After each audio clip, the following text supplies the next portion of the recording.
د مشکلاتو لپاره ته وظیفه خیم رمضان مبارک کې دا وظیفه ضرور وکړئ چې څه قسم مشکلات وي د چا رشته نه کېږي رشته کې بندي شوي چا جاب مسله وي د چا درنګ نور څه کې رکاوټ د چا روزګار نه چلی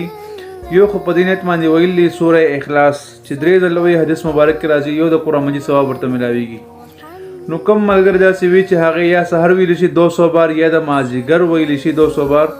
د سر څومره مسایل چې څومره هم وي یا روزګار خراب وي یا کور کې جنګ جګړې وي یا نفرت وي یا خپل محبوب خفه وي یا ښځه خاوند خپل منځ کې نفرت وي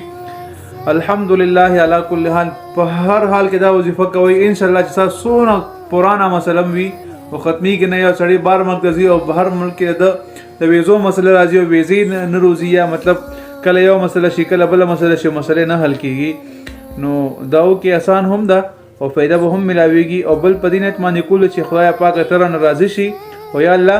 چې کم په دې ثواب دی په